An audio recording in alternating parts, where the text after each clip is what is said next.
Hello, welcome my dear students.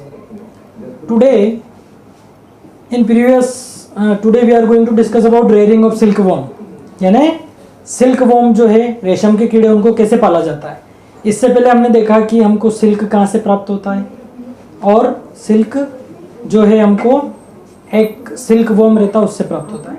अब आज उसको देखेंगे कि किस तरीके से कोकून हमको मिलता है, सिल्क को कैसे प्रोसेस करते हैं, यानी सिल्क कैसे बनाया जाता है उस कोकून से, और सिल्क की वैरायटी क्या है.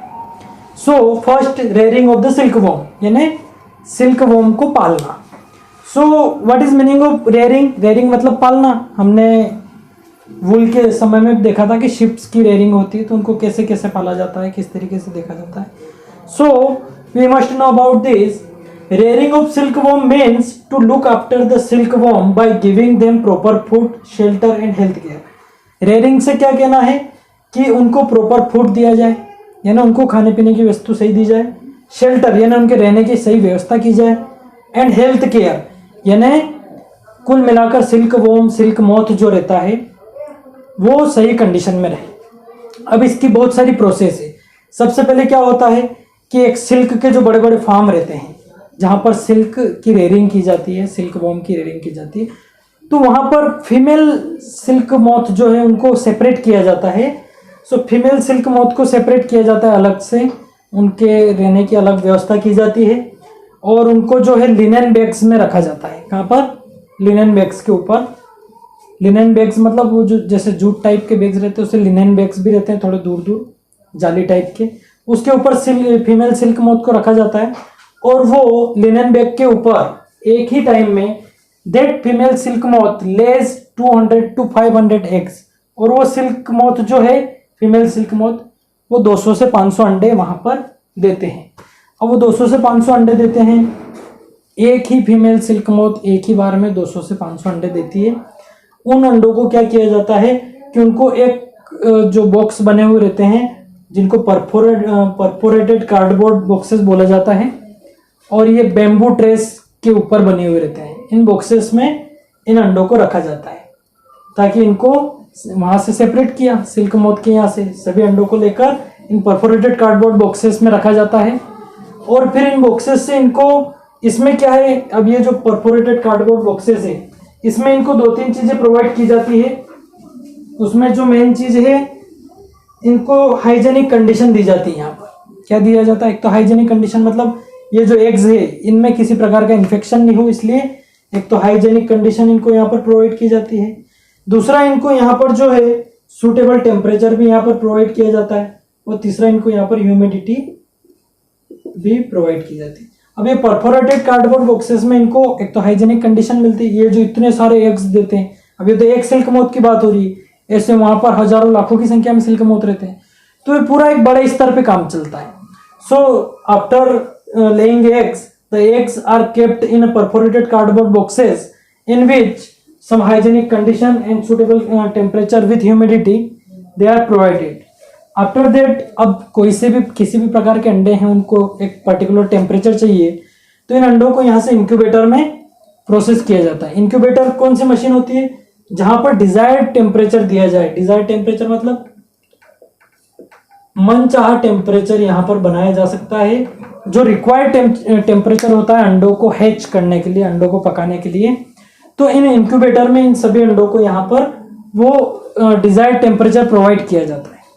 क्योंकि बिना अच्छे टेम्परेचर के, बिना डिजायर्ड टेम्परेचर के अंडे हैच नहीं हो सकते, तो इस इंक्यूबेटर में उनको ऐसा टेम्परेचर प्रोवाइड किया जाता है कि अंडे जल्दी से जल्दी हैच हो. जैसे अपनों ने देखा है, we have learn about it, कि मुर्गी भी जब अंडे देती है तो उसके ऊपर क्यों बैठी रहती है?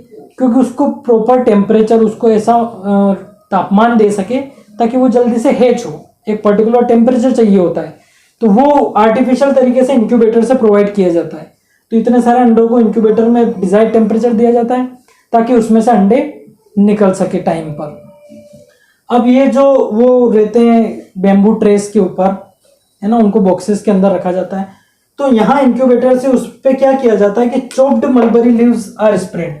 मैंने आपको बताया मलबरी ट्रीज होता है, एक मलबरी करके एक पौधा होता है, तो उसकी ट्रीज को चॉप्ड करके यानी बारीक बारीक काट के उस अंडों के ऊपर फैला दिया जाता है आसपास पूरा ऊपर, ताकि जब वो अंडों में से वो निकले, सिल्क मोथ निकले इन एग्स में से, जब वो इंक्यूबेटर के थ्रू प्रॉपर टेम्परेचर के बाद में जब वो निकले, तो ये जो चॉप्ड मलबरी लीव्स जो रहती है, ये जो पत्तियां, इनको चॉप्ड करके और अंडों के ऊपर स्प्रेड कर देते, तो उनको वो जैसे अंडे से बाहर निकलते हैं वो उसको खाना शुरू कर देते हैं, और वो खाना शुरू करते हैं और उनकी साइज इनॉर्मसली साइज उनकी बढ़ती है, बहुत स्पीड से उनकी साइज बढ़ने लगती है। और 25 to 30 डेज में, 25 से 30 दिनों में जो है वो बड़े होने लगते हैं, बहुत स्पीड से उनकी साइज बड़ी होती है। और 25 से 30 दिनों बाद उनको कुछ टाइनी चेम्बर्स ऑफ बैम्बू होते हैं, यानी बांस के चेम्बर बनाए हुए रहते हैं, जहां पर उनको अब अंडों में से लार्वा वो निकल गए, सिल्क मोथ लार्वा टाइप, वो जो अंडे हैच होते हैं उसमें से लार्वा निकलते हैं, और वो लार्वा इन मलबरी लीव्स को खा के स्पीड से बड़े होने लगते हैं। और जब वो बड़े होने लगते हैं तो उनको कहाँ शिफ्ट किया जाता है? टाइनी चेम्बर्स ऑफ बैम्बू रहते हैं, यानी बैम्बू यानी बांस के चेम्बर बनाए हुए रहते हैं छोटे छोटे, जिसको उनको प्रोवाइड किया जाता है, उनको वहाँ शिफ्ट किया जाता है। और फिर उनको जो है जब उनकी साइज बड़ी हो जाती है और वो खा पी के उनका खुद का शरीर डेवलप हो जाता है, बॉडी डेवलप हो जाती है, तो वो जो है वो कुक्कुन बनाने के लिए, वो जो है सिल्क मोथ कुक्कुन बनाने के लिए रेडी हो जाते हैं। तो उनको टाइनी चेम्बर ऑफ बैम्बू से उनको स्मॉल रेक्स ऑफ ट्विग्स और ये प्रोवाइड किए जाते हैं, यानी या तो उनको स्मॉल रेक्स प्रोवाइड करते हैं या ट्विग्स, यानी कुछ ऐसे छोटे छोटे रेक रहते हैं जहाँ पर उनको एक एक रेक में एक एक फिक्स, या ट्विग्स यानी ऐसी टहनियों के बीच में उनको डाल दिया जाता है, जहाँ पर वो बैठे बैठे खुद का अपना कुक्कुन डेवलप करें। मैंने बताया था 8 शेप के आकार में उनका मुंह चलता है, ऐसे उनका ऐसा मुंह चलता है ताकि वो अपने चारों तरफ एक, मान लो ये सिल्क मोथ है तो इसके चारों तरफ ऐसा कुक्कुन डेवलप करेगा मुंह घुमा घुमा के, तो उनको ये स्मॉल रेक और ट्विग्स प्रोवाइड किया जाता है ताकि वो अपने चारों तरफ एक कुक्कुन बना ले। और ये कुक्कुन बनाते बनाते अंदर वो जो मोथ रहता है सिल्क मोथ, वो ट्रांसफॉर्म इनटू प्यूपा, और वो अंदर प्यूपा बन जाता है ना।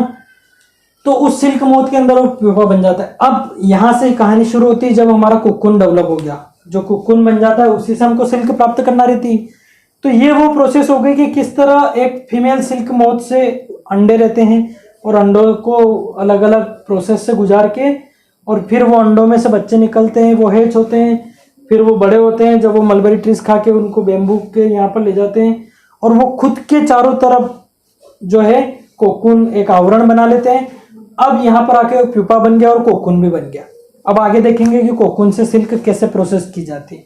तो ये वो तरीका है कि उनको किस तरह पाला जाता है, किस तरह उनको, अब ये सारा बड़ी बड़ी मशीनों के थ्रू होता है, ये कोई आर्टिफिशियल तरीके से ये कुछ चीज़ें होती है, बाकी ये सब इंक्यूबेटर वगैरह ये बड़ी बड़ी मशीनों से, और बहुत सारे लेबर लगे हुए रहते हैं, सभी लोग उनको ये चीज़ें प्रोवाइड करते रहते हैं।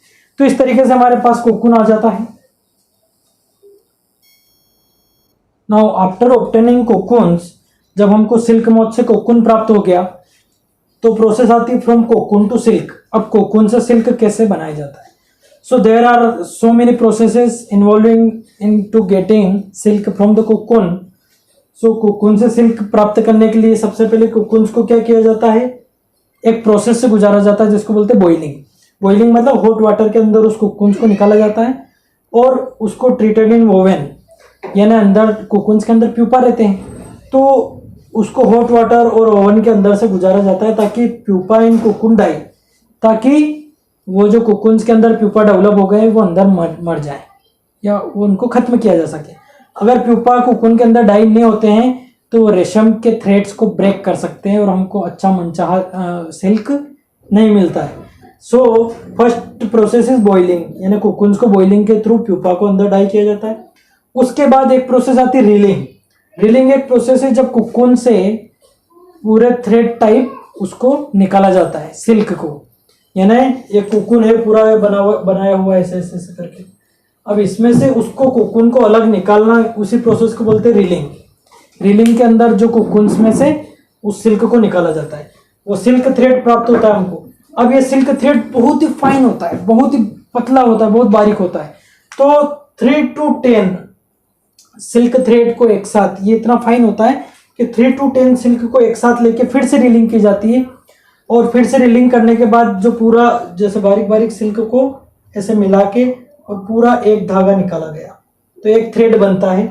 तो डबल रीलिंग के बाद में हमको जो है रॉ सिल्क प्राप्त होता है, और ये जो रॉ सिल्क प्राप्त हो जाता है अच्छा वाला, जो हमको रीलिंग प्रोसेस के बाद में मिलता है। और उसके बाद जो बच जाता है वो स्पून सिल्क होता है, जो हमारे वो काम में नहीं आता है, वो अच्छा मटेरियल बनाने के काम में नहीं आता, वो स्पून सिल्क अलग होता है।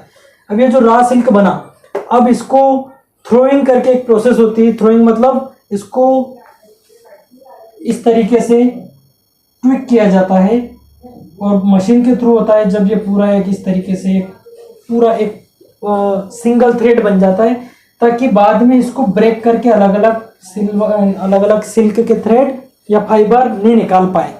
इस प्रोसेस को बोलते हैं थ्रोइंग। तो जब रॉ सिल्क को थ्रोइंग प्रोसेस से निकालते हैं तो थ्रोन सिल्क बन जाता है। उसके अंदर क्या होता है कि ये सिल्क थ्रेड से जो रॉ सिल्क रहता है, इसको थ्रोइंग प्रोसेस से निकालने के बाद एक सिंगल सिल्क का एक थ्रेड बनता है, जिसको सिल्क फाइबर में ब्रेक नहीं किया जा सकता। वहीं से हमको मिलता है थ्रोन सिल्क। ये हमारा मेन सिल्क होता है, जिसको बाद में एक प्रोसेस होती है डाइंग। थ्रोन सिल्क को डाइंग के थ्रू अलग अलग कलर किया जाता है। यानी सिल्क के जो कपड़े रहते हैं एक ही कलर के तो नहीं हो सकते, तो उनको अलग अलग कलर में करने के लिए डाइंग प्रोसेस के थ्रू कलर्ड सिल्क प्राप्त किया जाता है, और फिर वेविंग के थ्रू उनको लास्ट में सिल्क क्लॉथ जो हम चाहते हैं, जो मार्केट में मिलते हैं सिल्क क्लॉथ, हमको प्राप्त हो जाते हैं। इस तरह बहुत सारी प्रोसेस से गुजारने के बाद हमको कोकून से सिल्क प्राप्त हो जाता है। आपको लाइन बाय लाइन बुक में पढ़ना पड़ेगा, पूरी प्रोसेस को अच्छे से समझना होगा। आप वीडियो को देख के लाइन बाय लाइन जरूर पढ़े। अब सिल्क के टाइप क्या होता है वो आपको मैं बता देता हूँ। Now after rearing of silkworm and after obtaining silk from cocoons, we are going to know about varieties of natural silk. So my dear students, there are so many type of silk, but mainly first is mulberry silk moth. World में जितनी भी ज़्यादा रेशम की demand पूरी की जाती है या सिल्क जो मिलता है, अधिकतर वो मलबरी सिल्क मोथ से मिलता है, जो कि अधिकतर वर्ल्ड में ज़्यादातर यही प्रोड्यूस किया जाता है, क्योंकि मलबरी लीव्स पे ज़्यादा पाया जाता है। ये सिल्क जो है मलबरी सिल्क मोथ का जो सिल्क, ये सॉफ्ट रहता है, लस्चरस रहता है, इलास्टिक। सॉफ्ट यानी मुलायम रहता है, लस्चरस मतलब चमकीला रहता है, और इलास्टिक मतलब ये पूरा फ्लेक्सिबल भी रहता है। तो ये सिल्क थोड़ा ज़्यादा ही प्रोड्यूस किया जाता है।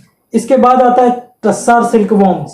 ये टस्सार सिल्क वॉर्म जो है ये अर्जुन लीव्स यानी अर्जुन ट्री रहता है, अर्जुन नाम का एक पेड़ है, उसके लीव्स पे पाया जाता है।